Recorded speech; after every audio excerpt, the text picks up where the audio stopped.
menunggu koneksi. Assalamualaikum warahmatullahi wabarakatuh. Apa kabar sahabat sehat? Tentunya sahabat sehat semuanya dalam keadaan baik-baik aja ya. Sahabat sehat, langsung aja pada kesempatan sore hari ini, alhamdulillah ya kita bisa berkumpul lagi nih, tayang lagi nih Bu Sri, untuk memberikan informasi kepada sahabat sehat tentang pencegahan dan pengendalian infeksi atau sering kita sebut dengan PPI. Bersama saya sudah hadir narasumber kita, ada Ibu Tri Warningsih, MD Kep ya Bu ya. Assalamualaikum Bu Tri. Waalaikumsalam sahabat sehat semuanya. Gimana Bu Tri, kabarnya baik ya? Oh, alhamdulillah sehat ya. Alhamdulillah. Nah, oh ya sahabat sehat, sebelum kita lanjut lebih jauh nih, kita ngobrol-ngobrol sore hari ini, kita mau izin nih Bu Tri pada sahabat sehat untuk membuka masker supaya suara kita lebih terdengar lebih jelas. Dan biar kenal juga ya kayaknya Ya, Bu ya. betul, biar takut lebih ketemu kenal di juga. jalan ya. Baik. Sebelumnya kita informasikan dulu nih kepada sahabat sehat, kita juga sudah melakukan prokes ya Bu Tri ya.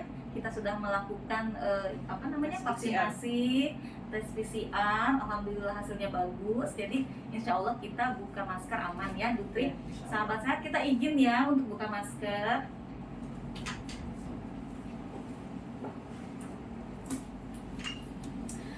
Baik sahabat sehat.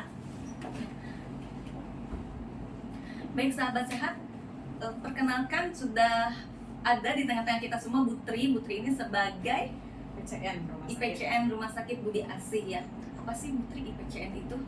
Jadi saya bekerja di dalam tim atau komite rumah sakit Budi Asih khususnya PPI ya Bu Irma. Nah saya sendiri adalah sebagai IPCN-nya. Mungkin sahabat sehat ya yang mungkin di luar sana, mungkin kalau untuk rumah sakit mungkin sudah terbiasa ya dengan IPCN.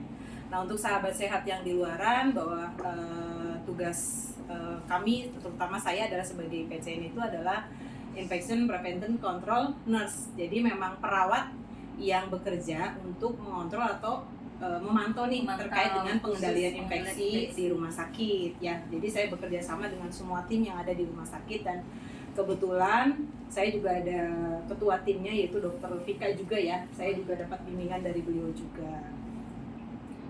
Sebenarnya fungsi dari IPCN atau PPI tersebut pada rumah sakit itu apa sih Bu? Ya sesuai dengan kita mengacu kepada undang-undang juga ya Bu Irma, bahwa tim PPI sesuai dengan standar akreditasi itu harus ada. Karena apa? Kita salah satu menjadi mutunya bisa diukur juga dari PPI. Karena PPI sendiri adalah tujuannya untuk menurunkan angka infeksi ya. Infeksi khususnya di rumah sakit ataupun di fasilitas kesehatan yang lain juga ada sama. Cuman kalau untuk rumah sakit udah lebih kompleks ya, lebih semuanya lebih bisa dilihat lah, dari yang kecil sampai yang besarnya juga sama, sampai dengan ke kultur dan segala macamnya. Nah, tema kita kan pada sore ini cuci tangan, cuci tangan dan etika bersin dan batuk ya. Sebenarnya apa sih pentingnya cuci tangan dalam rumah sakit maupun dalam kehidupan kita sehari-hari? Oh jadi gini Bu Irma, kita kembali ya, semua itu sudah ada panduannya, sudah ada pedomannya, bahwa sesuai dengan program PPI itu sendiri, salah satunya adalah kita ada yang namanya 5 program besar. Nah 5 program besar itu salah satunya itu ada yang namanya kewaspadaan standar Bu Irma. Jadi ada kewaspadaan isolasi, nanti kita akan bagi menjadi 2, yaitu kewaspadaan standar dan kewaspadaan berdasarkan transmisi. Nah, di dalam kewaspadaan standar sendiri itu ada dari mulai cuci tangan sampai dengan ada yang kalau misalnya dokter itu sampai dengan ke praktek lumbar fungsi. Dan dari 11 kewaspadaan standar yang sudah ada itulah yang akan kita ukur dan akan kita nilai apakah program 11 itu terrealisasi atau teraudit dengan baik atau tidak. Karena itu menjadi tolak ukur mutunya rumah sakit juga. Oh, seperti itu. Jadi cuci tangan itu begitu penting ya. Betul kan? Ya makanya tadi yang kewaspadaan standar itu nomor satunya adalah cuci tangan. Karena kalau dari WHO atau dari penelitian nih Bu Herman ya, bahwa dengan kita melakukan cuci tangan itu banyak beberapa pembuktian ya secara ilmiah itu angka-angka HES atau angka infeksi rumah sakit itu bisa ditekan nih Bu Erma. Contohnya misalnya nih, orang kadang-kadang kalau di rumah sakit, contoh, kok bisa sih dia kena infeksi luka operasi gitu kan? Nah, itu ternyata bisa kita tekan tuh dengan kita melakukan cuci tangan. Contohnya adalah infeksi luka operasi itu kalau secara penelitian bisa ditekan sampai dengan 17%. Kemudian kayak infeksi saluran kemih juga sama tuh Bu Erma, bisa bahkan sampai dengan 34% ya. Kemudian ada VAP juga yang biasanya berhubungan dengan pemasangan ventilator, itu juga bisa sampai dengan 13%. Bahkan kalau untuk pemasangan infus tuh atau salur aliran untuk cairan ke tubuh itu bisa sampai dengan 14%. Jadi sangat-sangat memang efeknya besar ya. Efeknya besar. Terlihat kecil, sederhana ya Bu Erma, tapi itu dampaknya luar biasa, baik untuk di rumah sakit ataupun di masyarakat ya, apalagi di era pandemi sekarang ini Bu Erma. Jadi kan kita kalau masyarakat awam nih paling apa sih cuma cuci tangan doang gitu kan. Kita melihatnya tuh simple banget ya sahabat sehat kan. Kita kalau di rumah paling cuci tangan kalau mau makan doang. Ya kan rata-rata kita seperti itu. Sebenarnya pada saat apa gitu loh Putri kita cuci tangan itu? Oh ya, ini untuk sahabat sehat ya, untuk tenaga medis khususnya ya, memang ada namanya 5 moment atau 5 momen nih. 5 momen nih, kapan sih kita harus cuci tangan ya gitu kan. Makanya itu adalah salah satu bentuk edukasi yang kami lakukan sebagai tim PPI-nya sendiri, dan khususnya saya sebagai PCN itu pada saat saya melakukan visitasi ke ruangan itu, salah satu yang kita lakukan audit adalah bagaimana teman-teman patuh terhadap cuci tangan itu sendiri. Nah, kalau teman-teman sudah patuh terhadap cuci tangan itu sendiri, kita juga akan melihat apakah teman-teman pada saat melakukan cuci tangan itu sudah sesuai belum dengan momennya. Jangan-jangan dikit-dikit cuci tangan karena takut dengan adanya COVID nih Bu Erma. Kan ada nih beberapa teman-teman juga, teman-teman dikit-dikit akhirnya cuci tangan, dikit-dikit cuci tangan gitu kan. Akhirnya ada keluhan ya. Nah, akhirnya ada beberapa keluhan juga dari teman-teman, aduh Putri sekarang tangan aku jadi kering, dan segala macam. Nah, biasanya kalau di rumah sakit itu kita ada 5 momen cuci tangan itu. Nah, biasanya sih kalau saya memperkenalkan kepada teman-teman pada saat saya visitasi dengan tim mutu ataupun dengan tim-tim yang lainnya juga, biasanya pada saat melakukan audit itu biasanya saya menggambarkan nih untuk mempermudah. Misalnya contoh nih Bu Erma itu sebagai pasien, kemudian saya sebagai perawatnya nih, tenaga medis ya. Jadi untuk mempermudah nih momen itu diingat. Contohnya, selamat pagi Bu Erma, contoh. Nah, itu adalah salah satu momen pertama, yaitu sebelum kontak dengan pasien. Nah, kebetulan karena memang kebetulan Bu Erma dapat terapi infus, biasanya itu kan ada salah satu tindakan antiseptik ya, atau tindakan bersih. Nah, itu biasanya sebelum melakukan tindakan antiseptik. Nah, kemudian yang ketiga, kalau sudah melakukan tindakan aseptik ya atau bersih itu, biasanya kita akan terkena cairan tubuh pasien, berarti setelah kontak dengan cairan tubuh pasien. Dan yang keempat itu misalnya, oh ya Bu Erma sudah selesai ya, berarti setelah kontak dengan, dan saya kan kontak dengan pasien. Karena pada saat kita melakukan touch atau ini kan bentuk kita hubungan yang baik ya, pasien juga akan merasa, oh iya nih perawatnya sangat care gitu kan. Kita kan senang Bu Erma kalau begini, oh iya ada energi yang berbeda ya. Kedekatan ya. Betul. Dan yang terakhir biasanya adalah setelah kontak dengan lingkungan sekitar pasien. Dan yang kalau untuk sahabat sehat yang di luar ya, mungkin untuk kapan sih? Kan itu di rumah sakit dong ya Bu Erma ya. Terus kalau misalnya kita di luaran, di rumah itu, terus kapan ya saya harus cuci tangan? Nah, ya mungkin untuk mempermudahnya biasanya sih sebelum nih, kalau misalnya sahabat sehat di rumah itu misalnya sebelum menyiapkan makanan Bu Erma. Iya, kita kan makanan itu akan kita konsumsi nih, terutama kita dengan keluarga nih. Kalau misalnya dia bersih dan bagus kan artinya itu kualitasnya juga bagus. Higienis ya kalau kata momi-momi sekarang higienis gitu. Nah, udah yang keduanya itu biasa sebelum menyiapkan makanan. Kemudian yang kedua adalah misalnya sebelum makan lah jelas ya Bu Sebelum Erma ya. makan. Ya kalau misalnya ada teman-teman atau sahabat sehat yang menggunakan sendok pun tetap, walaupun Tetap menggunakan harus cuci sendok tangan, ya. tetap cuci tangan ya, apalagi yang tidak menggunakan sendok. Sendok. Kalau kita orang muslim kan sunnah rasul ya, makan pakai tangan kan enak, apalagi dilamotin tuh. oh iya, nah itu yang hal-hal yang gitu, makanya kalau kita sudah cuci tangan kan lebih steril, lebih aman gitu kan. Kemudian misalnya kalau misalnya sahabat sehat di rumah ternyata punya bayi nih, kalau pada bayi kan biasanya secara imunitasnya itu kan nggak Masih rentan ya. nah masih rentan itu biasanya kita sebelum pegang bayi lah Bu Erma harus cuci ya. tangan dulu nih gitu. Atau misalnya kalau misalnya sesudah atau misalnya pada saat sesudah menceboki anak kita pun sama harus cuci tangan. Kemudian yang kelimanya apa? Ya sudah kita BAB juga sama, kita harus cuci tangan juga untuk sahabat sehat ya. Ya mungkin itu adalah momen yang ada di sahabat sehat yang bukan ada di lingkungan rumah sakit untuk mempermudah, jadi biar tidak ada keluhan dikit-dikit cuci tangan. Dengan kita mengingat momen cuci tangan itu adalah salah satu bentuk pencegahan. Ya, kemungkinan adanya infeksi. Jadi kembali lagi tadi membicara tentang pencegahan. Jadi intinya mencegah itu lebih baik, sahabat sehat, daripada kita mengobati. Nah, bicara tentang mencegah nih Bu Tri, kita kan ada upaya juga untuk mencegah tertular dengan virus COVID nih. Untuk sahabat sehat yang ada di rumah, kita juga melakukan upaya pencegahan dengan melakukan vaksinasi COVID. Nah, untuk sahabat sehat di rumah yang belum melakukan vaksinasi COVID, silahkan daftarkan diri sahabat sehat melalui nomor customer Rumah Sakit Budi Asih di 0877 923 0299 untuk mendapatkan pelayanan vaksinasi COVID, baik vaksin pertama, kedua maupun booster. Hari ini juga kita melaksanakan Alhamdulillah, ya, tadi pagi ya Bu Tri ya, kita sampai jam 12 kita melaksanakan vaksinasi COVID gitu. Nah, balik lagi nih Bu Tri, ternyata hanya dengan cuci tangan aja ya kita banyak sekali manfaat yang kita dapatkan. Yang contohnya juga kita simple ya, ternyata ISK itu juga efek dari cuci tangan ya.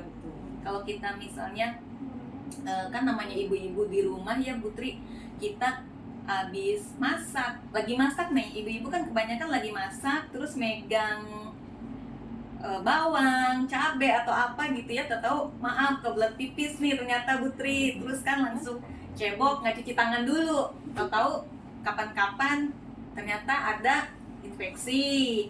Berarti ternyata bisa dari situ juga ya, ternyata efeknya cuci tangan itu sampai segitunya ya. Makanya penting kan kadang-kadang kita yang punya anak-anak perempuan khususnya ya Bu ya, karena biasanya kasus infeksi saluran kencing itu lebih cenderung kepada anak-anak perempuan kita nih ya, karena memang kan kalau secara ilmunya itu kan jaraknya memang lebih kecil daripada laki-laki.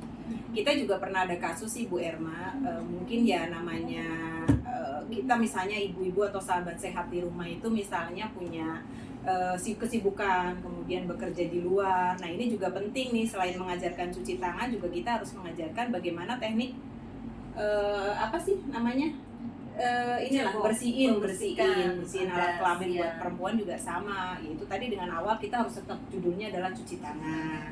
Tekniknya adalah dari bersih ke kotor. Kan kebiasaan kadang-kadang kita suka, maaf aja Bu Erma, kadang-kadang bawa ke atas, padahal yang betul itu adalah dari atas ke bawah. Prinsipnya adalah dari bersih ke kotor. Itu penting juga. Ini mungkin sahabat sehat ya yang sudah mempraktekkan bagus, yang bagi belum mungkin ada beberapa sahabat sehat yang belum tahu teknik bagaimana, termasuk saya juga kita sama juga ya Bu Erma ya, suka nggak iya gitu kan main cepet aja.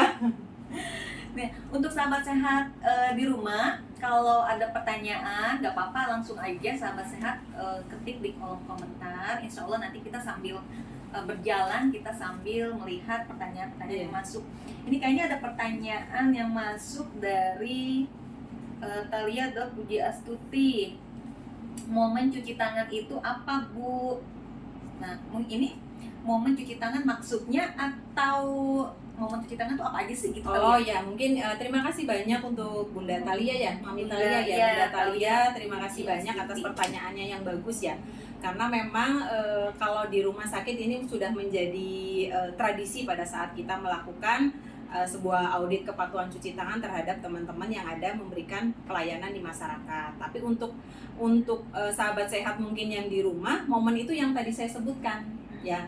Jadi kapan sih sebenarnya kita harus cuci tangan, yaitu salah satunya yang tadi contoh, kalau sahabat sehat di luar itu biasanya contoh momen yang pertama adalah ketika kita mau menyiapkan makanan tuh, namanya momen satu di awal, atau bisa ada momen yang lain juga bisa, tapi salah satu yang memang biasa lazim kita lakukan adalah sebelum menyiapkan makanan. Kemudian yang kedua adalah sebelum makan, yang tadi saya di awal sudah saya sampaikan. Kemudian yaitu tadi kalau kita punya baby ya, karena dia dengan imunitas yang tidak sebaik kita ya, karena dia masih rentan, jadi sebelum memegang bayi ya, mungkin pada saat misalnya kita punya bayi, ada mungkin tetangga dan segala macam datang ya kan, nengok dan segala macem, mentang-mentang lagi ini dia nggak boleh pegang. Sebenarnya nggak apa-apa, pegang aja, yang penting kita ajarkan. Jadi sebelum memegang bayi kita nih, yang ngejenguk-jenguk ke rumah, diajarin cuci tangan. Ya, ajarin cuci tangan kan, makanya kenapa kita sekarang tuh pengen nih masyarakat paham 6 langkah cuci tangan yang benar gitu, itu sesuai dengan standar WHO. Kalau ini kan saya rasa sahabat sehat itu mungkin di mana, di luaran sana udah pastilah ya, namanya cuci tangan, hampir semua orang bisa cuci tangan dengan baik, bisa artinya, tapi dengan baik dan benar secara standar WHO, karena memang kalau standar WHO itu biasanya sudah melalui sebuah proses penelitian. Makanya mungkin kayaknya untuk lebih enaknya saya praktekin aja ya. Boleh Putri, ini kayaknya juga di depan ada hand sanitizer ya? Iya betul. Hand sanitizer dengan ini apa Putri? Oh ya, ini akan saya bikin simulasi ya sahabat sehat, saya kasih gambaran. Jadi yang di awal sudah saya sampaikan bahwa cairan itu harus cukup juga Bu Erna. Kebanyakan jangan, terlalu sedikit juga jangan, nggak efektif nanti ya. hasilnya Artinya kan kita pengen bunuh kuman yang tidak bermanfaat di tangan kita. Nah, saya akan simulasikan menggunakan cairan, ini sabun berwarna hitam, tapi saya nanti akan menggunakan handscoon ya, agar sahabat sehat yang di luaran itu bisa tahu ternyata dengan 6 langkah cuci tangan yang baik dan benar itu, cairan yang akan kita gunakan itu secara keseluruhan bisa merata di tangan kita. Saya izin ya, saya menggunakan handscoon ya. Boleh dibantu Bu Erma, saya ini cairannya warna hitam. Mungkin sahabat sehat boleh. Ini saya kasih contoh ya, maksudnya dengan handscoon itu tujuannya karena saya akan biar kelihatan ya. Biar sabunnya, kita sebut aja sabun. Sabunnya itu biar terlihat rata nggak sih? Kalau cuma kita ucek doang kan takut nggak rata. Kalau nggak rata kan nggak efektif gitu ya. Ya betul. Jadi sayang nantinya ya. Kita akan cari ininya. Ini udah berdasarkan sebuah penelitian ya, dan ini memang standar yang sudah diberikan oleh WHO ya, WHO, dan memang sesuai dengan peraturan kesehatan ya. Oke. Mungkin ini ya sahabat sehat, saya contoh aja cairan yang tadi saya sampaikan di awal, bahwa cairan yang kita gunakan adalah kurang lebih sekitar 3 sampai dengan 5 cc. Nah, ya, 3 sampai dengan 5 cc itu kira-kira seberapa Bu? Oh gitu ya. Harus diukur gitu ya. Pakai gelas ukur nggak atau gimana ya? Repot banget kayaknya ya Bu Erma ya. Kayaknya nanti sahabat sehat di rumah repot banget kayaknya ini harus nggak boleh kurang, nggak boleh lebih katanya gitu kan. Ya, artinya sih untuk simpel dan mudahnya biasanya sih 2 kali pencet atau 2 kali cerot ya lah. Oh gitu. iya, 2 kali cerot ya. Iya. 2 kali. Kalau bahas cerot itu suka gimana gitu? Ini kira-kira segini ini kan tambah satu lagi Bu Erma. Oh gitu. Kental ya? Kayak apa gitu? Jadi ini contohnya misalnya kita menggunakan 3 sampai dengan 5 cc ya cairan untuk desinfektannya ya. Atau hand sanitizer boleh. Ini atau saya sabun. boleh ikut pakai ini, beda? Boleh Bu Erma boleh ikut praktekin. Contohnya seperti ini, saya menggunakan handscoon ya. Tujuannya adalah saya kasih gambaran bahwa cairan ini kalau kita melakukan 6 langkah cuci tangan itu bisa merata dengan baik. Yang pertama untuk mempermudah, biasanya kalau kita di rumah sakit untuk mempermudahnya biasanya kita menggunakan untuk menghafalnya itu biasanya tepung, selaci, puput. Jadi telapak tangan, punggung tangan, tepung, tepung, selaci, ya kan, berarti sela-sela ya, oke, ya kan, kunci, kemudian putar-putar. Itu kan 6 langkah. Oh ya, perlu sahabat sehat ketahui bahwa ketika kita melakukan cuci tangan dengan menggunakan hand sanitizer yang di awal saya sampaikan itu waktunya 20 sampai dengan 30 detik. Dan kalau kita menggunakan hand wash atau dengan sabun, air mengalir, kita butuh waktu itu 40 sampai dengan 60 detik. Kenapa sih kok bisa beda ya? Jadi kalau pada saat kita menggunakan hand wash atau dengan sabun itu, kita melakukan gerakan yang sama pada saat kita melakukan pembilasan. Nah, saya akan kasih contoh ya, nanti saya akan Ini sahabat sehat juga boleh ikutan nih oh, di ya, rumah ya. mungkin yang di rumah ya, sahabat sehat yang di rumah kalau Boleh misalnya ada hand sanitizer, boleh coba langsung praktekin ya. Sambil belajar ya. Sambil belajar Kita ya. belajar sama-sama. Ini sudah saya iniin, mudah-mudahan kelihatan ya. Jadi yang gini, karena tadi waktunya adalah 20 sampai 30 detik ya untuk gerakan di awal itu. Jadi satu gerakan dalam satu langkah itu adalah kita dengan 4 kali memutar ya. Contoh ini kan pertama adalah tepung. Berarti telapak nih. Telapak. 1 2 3 4 ya. Tepung ya. Tepung ya. Nah, habis tepung kan Telapak. telapak nih. Punggung. Tepung ya. Satu arah. Iya, satu arah dan nggak boleh putus. 1 tadi, 2 3 4. Nah, kemudian yang selanjutnya sama 1 Sebelahnya lagi ya. 2 3 4. Tepung kan, kemudian selak.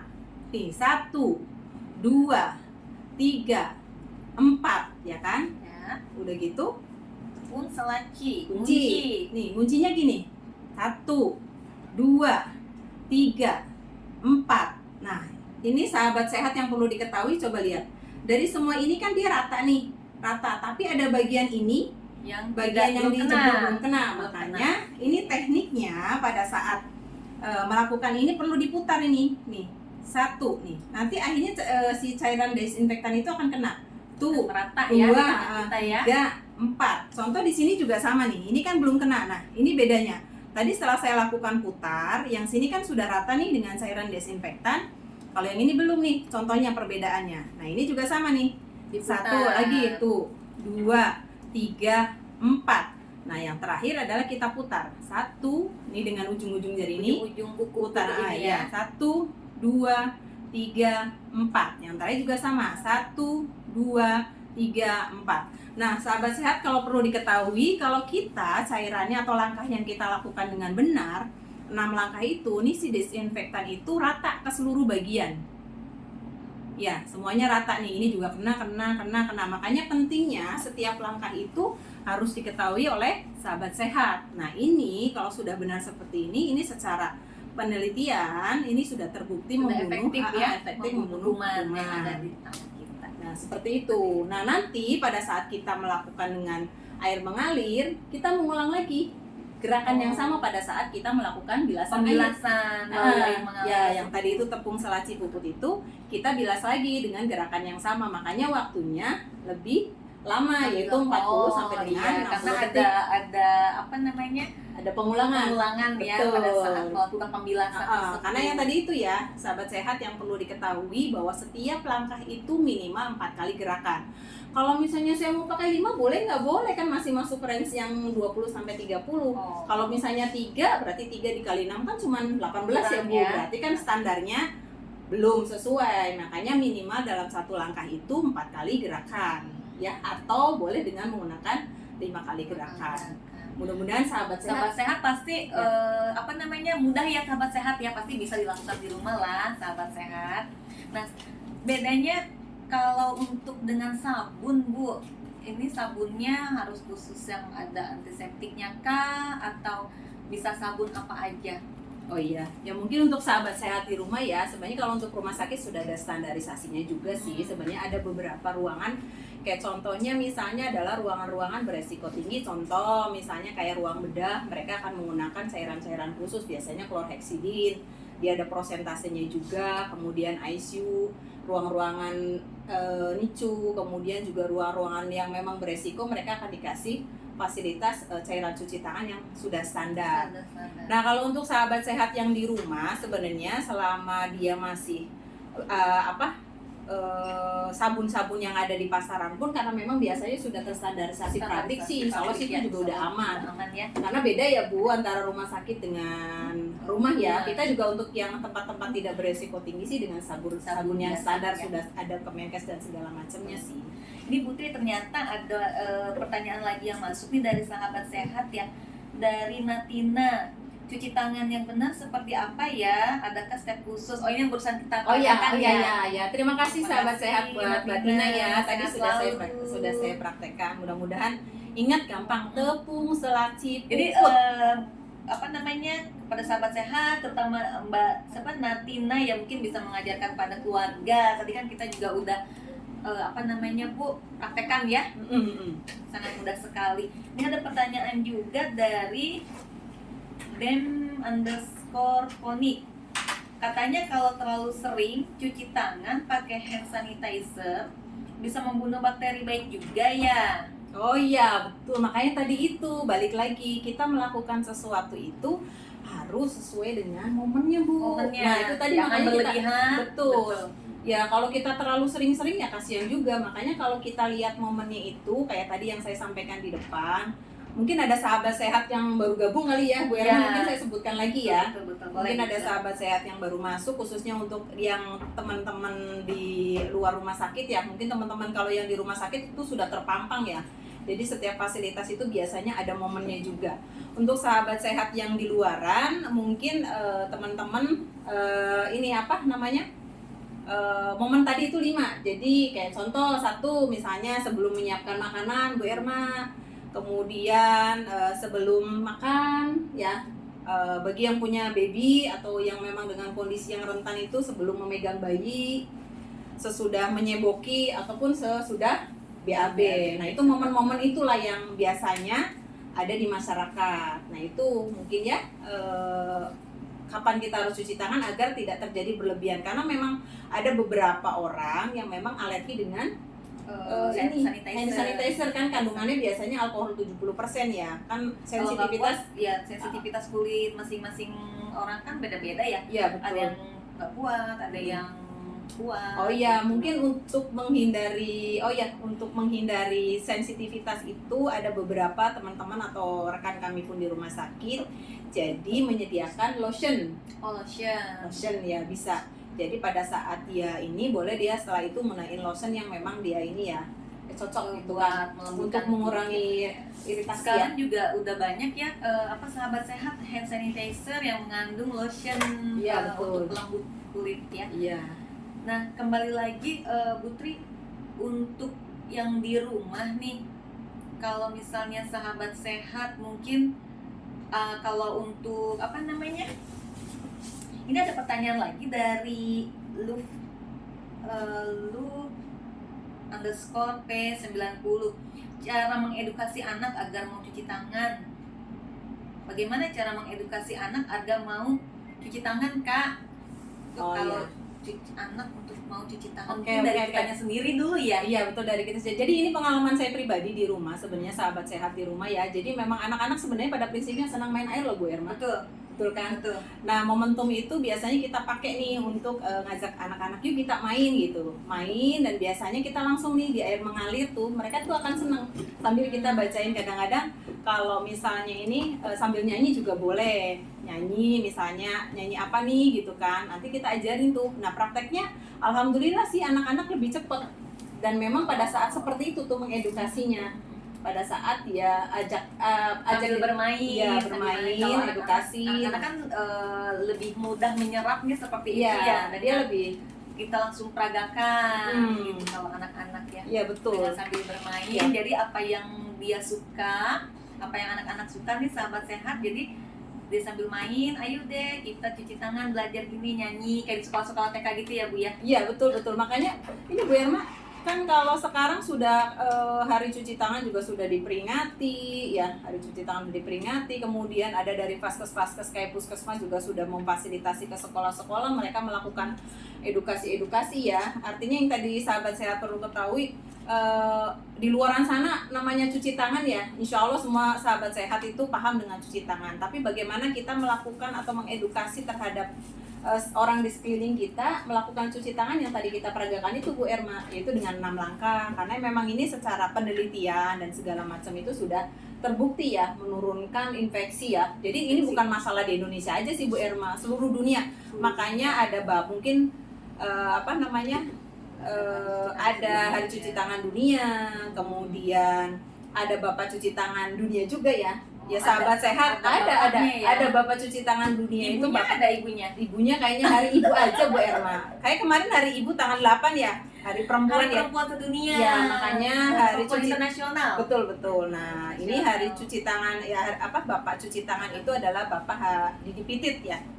Beliau itu ada Bapak Didi Pitit sebagai Bapak cuci tangan dunia. Dia kerjaannya muter-muter cuma ngerjain edukasi cuci tangan aja. Jadi keliling dunia itu cuma cuci tangan aja Bu Erma. Luar biasa ya. Iya, makanya itulah. Jadi dengan cuci tangan aja itu maksudnya hal yang simple tapi mendunia gitu loh. Maksudnya segala sesuatu harus diawali dengan cuci tangan. Selain bismillah ya, teman-teman, ini sahabat sehat. Kita kalau mau makan aja selain cuci tangan dulu sebelum makan, yang pastinya juga baca bismillah, berarti cuci tangan sama pentingnya gitu kan, segitu pentingnya cuci tangan itu ya, makanya kehidupan kita. Iya, makanya program WHO kan gitu, sampai beliau ya keliling dunia. Kalau mau kita pikir-pikir, ya Allah, Bapak ini jalan-jalan cuma ngajarin cuci tangan. Iya kan? Di keliling dunia naik sepeda, naik apaan tuh? Nah, makanya itu kan coba gitu. Cuci tangan keliling dunia. Iya, mereka dengan cuci tangan dunia. Nah, Putri, hubungannya antara cuci tangan dengan etika batuk. Oke, mungkin sahabat sehat nih, apa sih hubungannya kok hari ini temanya kita cuci tangan sama etika batuk dan bersin gitu ya? Yaitu tadi mungkin sahabat sehat yang di luaran yang punya penyakit saluran nafas dan segala macam ya, contohnya adalah batuk. Nah, ini penting juga diajarkan kepada anak-anak kita, kepada keluarga sahabat ya. Jadi kadang-kadang kita itu batuk itu mengeluarkan sesuatu ya. Kalau di sahabat sehat ketahui kalau ada penelitian dan segala macam itu kan dasarnya ya yang keluar dari mulut kita. Makanya kenapa di undang-undang, di aturan Permenkes tuh, peraturan Menteri Kesehatan itu diatur bahwa salah satunya dari 11 kewaspadaan standar itu, salah satunya adalah kita dengan etika batuk dan bersin itu sendiri. Nah, mungkin sahabat sehat yang perlu ketahui bahwa hubungannya dengan cuci tangan, kebanyakan masyarakat itu di luaran ketika dia ketika dia batuk itu dia menggunakan ini tangan. Ya, tangan ini nih, telapak tangan kitanya. Secara etikanya adalah ketika kita batuk kita harusnya gunain ini lengan bagian dalam. Jadi kalau misalnya batuk gitu. Tapi kebanyakan masyarakat kan tanpa sadar kita suka begini kan. Makanya kenapa harus cuci tangan? Tujuannya agar dia tidak menularkan. Atau dengan metode yang kedua adalah kita bisa menggunakan tisu ya. Kalau misalnya dekat kita ada tisu, tisunya kita lipat ya. Sahabat sehat, tisunya kita lipat di iniin ya. Atau misalnya saya kasih contoh tisu yang inilah dilipat aja di seperti iniin. Kita batuk. Atau kalau misalnya kita berhadapan saya dengan Bu Erma. Tapi Bu Erma menggunakan masker, saya menggunakan masker, itu aman ya. Nah, yang perlu diingat bahwa sahabat sehat ketika batuk itu harus misalnya kita menggunakan tisu. Contohnya nih, misalnya contoh menggunakan tisu. Boleh Bu Erma minta tisunya? Oke, terima kasih. Nah, ini ya sahabat sehat, pada saat kita menggunakan tisu, nah tisunya kita lipat seperti ini. Nah kita gunakan seperti ini. Jadi kalau misalnya batuk kita tutup seperti ini. Gitu, misalnya batuk. Nah, itu nanti kita lipat seperti ini, buang ke tempat sampah. Ya, agar ini tidak menularkan ke sahabat sehat yang lainnya. Nah, itu pentingnya kita melakukan etika batuk. Hubungan dengan cuci tangan yaitu karena kita pegang seperti tadi, yaitu tadi kuncinya, apapun itu judulnya, kalau kita bismillah, apapun judulnya kita juga dengan cuci tangan. Nah, seperti itu sih pentingnya cuci tangan, hubungannya dengan. Jadi kalau misalnya kita batuk, kan kita kalau pakai tangan doang nih enggak melakukan etikanya. Abis batuk, tau-tau kan kita nggak sadar ketemu orang nih, ketemu teman gitu kan, terus salaman aja gitu kan. Kalau enggak, tangannya kan suka iseng, ih cantik banget gitu kan, toel-toel, ternyata apalagi lagi COVID begini ya Bu Erma ya, kayaknya di tangan kita ada kumannya. yang bekas batuk kita tadi gitu kan, itu bisa menularkan Iya. juga kan. Ya contohnya Bu Irma, kalau zaman Covid sekarang, dulu kan kalau ada bom lari, sekarang bercandaan orang-orang itu begitu lihat batuk orang kabur semua ya. Nah, sampai Sekarang kalau- segitunya ya. Parno kan. Iya. Sekarang kalau ada orang batuk dikit, ih Covid lo gitu kan. Iya. Makanya Padahal pentingnya kita mengajarkan etika batuk terhadap sahabat sehat semuanya. Berarti dari tangan kita bisa mencegah kuman tersebut masuk ke dalam tubuh kita, atau dari tangan kita juga kita malah menularkan Tuh. atau menjadi tangan kita menjadi transmisi bagi kuman masuk ke tubuh kita kalau kita tidak cuci tangan. Jadi mudah ya sahabat sehat ya, perlu diingat cuci tangan baik untuk kesehatan sahabat sehat. Berarti sama dengan bersin ya Bu ya. Sama sih, pada prinsipnya sama bersin juga sama kan. Kan kalau bersin atau segala macam kan memang juga ininya harus tutup ya. Harus ditutup. Berarti Iya. prinsipnya sama antara bersin sama batuk. Iya. Nah, sebagai informasi lagi nih sahabat sehat, alhamdulillah di Rumah Sakit Budi Asi sekarang kita sudah launching, insya Allah kita sudah launching layanan persalinan dengan teknik ERAS. Nah, teknik ERAS ini teknik yang meminimalisir sakit ya, rasa sakit pada saat melakukan persalinan. Lebih cepat Lebih aktivitasnya cepat ya. aktivitas, jadi lebih cepat pulih lagi sahabat sehat. Untuk ibu-ibu yang sedang mengandung nih, mari silakan boleh tanyakan apa sih teknik ERAS itu. Bisa menghubungi ke nomor customer service Rumah Sakit Budi Asi di 0877 923 0299. Selain itu juga Budi Asi ada layanan sunat anak dari umur sampai umur 14 tahun ya. Gitu. Kalau mualaf Bu Irma boleh, Bu. Mualaf kan mungkin udah dewasa tuh. Udah dewasa, Ada pertanyaan ya. nih dari sahabat sehat nih ya. Nanti japri aja lah ya. Oh boleh. Takut ada pertanyaan nih Bu Irma. Karena mungkin kan sahabat sehat di luaran banyak nih, jangan Ibu Diasi cuma sampai 14 tahun aja nih gitu kan. Iya. Nanti japri aja. Gitu ya sahabat sehat. Ada pertanyaan lagi dari sahabat sehat?